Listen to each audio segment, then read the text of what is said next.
Good morning guys! Welcome sa RJ's Farm. So update tayo ulit after almost 2 days siyang nakalubog. Ngayon lang gumanda yung panahon. 2 days nakalubog yung farm natin kasi nag-overflow nga yung galing bundok. Pero ngayon naayos na nila. Ayan, nakalitaw na yung daan natin. Tsaka yan na yung baba ng water level. Ayan, nandyan na. Ayan na. Dati kasi nag-overflow yan, almost isang dangkal lang taas niya. Then ito, kaya medyo mabilis mawala yung tubig. Gumagamit sila ng 2 pump doon. Pinapump nila yung tubig kasi nalubog yung mga upo nila, kaya kailangan mabilis tanggalin yung tubig. Pero yung palay okay lang to, makakabawi. Yan, ito yung papaya, yung nag-survive din. Yung papaya, minomonitor pa lang kasi pag tinamaan daw ng araw yan, medyo baka mamatay sila or malambot. So ayan na yung farm. Check natin yung kubasan. Sinubukan namin yung sa nangunguryente dito. Sinubukan namin kung nandiyan pa yung mga tilapia. Kaso wala na siyang makuha o wala nang gumagalaw. So ibig sabihin umalis na sila nung mataas ang tubig. Ayan, at continuous pa rin yung paglabas ng tubig na galing sa palayan.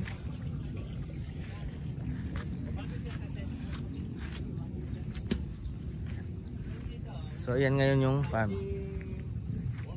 I-check natin. Good news is nag-survive sila. Pero yung mga ubas na bunga nila siguro hindi na, sa susunod na lang ulit. Ayan, wala nang tubig. Wala nang tubig yung farm. Yung mga mulberry natin medyo may tubig pa. Kasi ang sinafety lang natin yung ang matas dito yung ubasan. Kaya walang tubig. Pero dito meron kasi nanggagaling din sa to eh. Ito yung nanggagaling sa ka-level nung sa palayan. Ayan. Pero mabilis namang mawala yung tubig. Tsaka yung mga mulberry hindi naman nakalubog kasi mataas din yung lagay nila. Ito yung mga mulberry natin na hihinog na. Ayan. Ayan sila oh. Ayan, nahihinog na. So on schedule din sila. Hindi naman sa lang, matibay sa tubig tong mga mulberry. Ayan. Medyo na lang yung ibang mulberry dito na medyo na tumbang konti ng mga hangin. Pumanda sila rito. Pero ito ayusin pa rin natin yung mga mulberry natin, kinokondisyon din to. So pagkatapos siguro ng tubig na to, lilinisan muna natin yung paligid nila. Ayan yung mga ibang mulberry, may mga hinog na.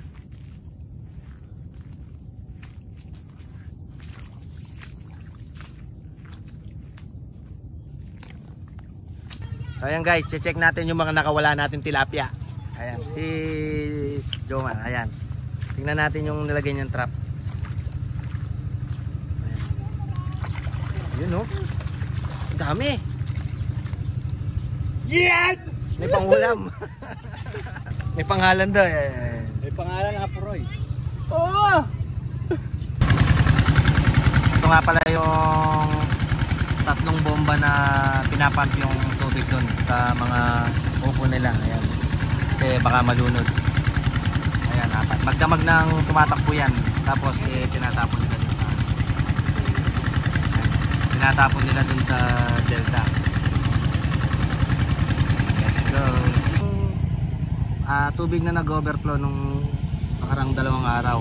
So kahapon lang siya umupa dahil medyo tumigil na yung malakas na pagulan sa bundok. So ayan siya. Pero mataas pa rin yung tubig doon eh. Tara, i-check natin yung Pampanga Dam, Pampanga River o yung Condado Dam.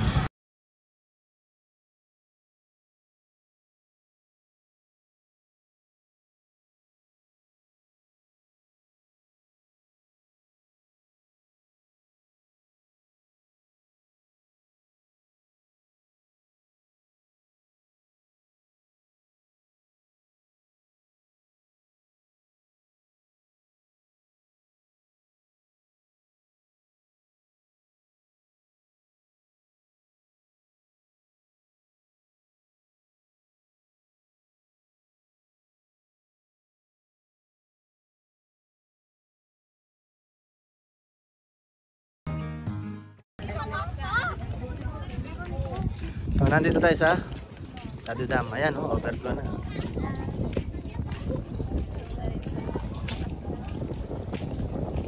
Ito yung tubig na to nanggagaling sa Nueva Ecija, sa Pantabangan. Tingnan natin mga nanguhuli ng isda dito. Nakakatakot.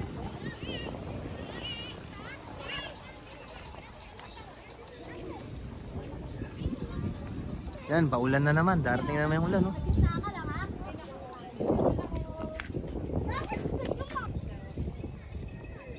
So ayan guys, lubog na yung or malaki na yung ilog. Ayan, ayan yung bundok. Ano na naman? Makulimlim na naman. So nagiging pasyalan din ito pag yung malaki yung tubig. Pero ngayon walang masyadong, ayun, lubog na yung kubo. Walang nanghuhuli ng isda kasi nga malakas ang agos. Hindi sila hindi sila makapaghuli. Pero may mga nandun eh. Titingnan natin mamaya yung isda nila. Tingnan mo kung ganda. Ito para makita mo kung ano yan. Ayan, no? Bulsa mo yan. Nawarin.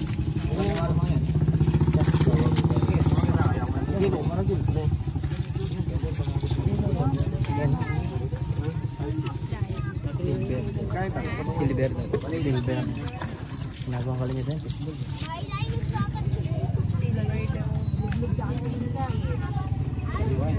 Galing yan siya.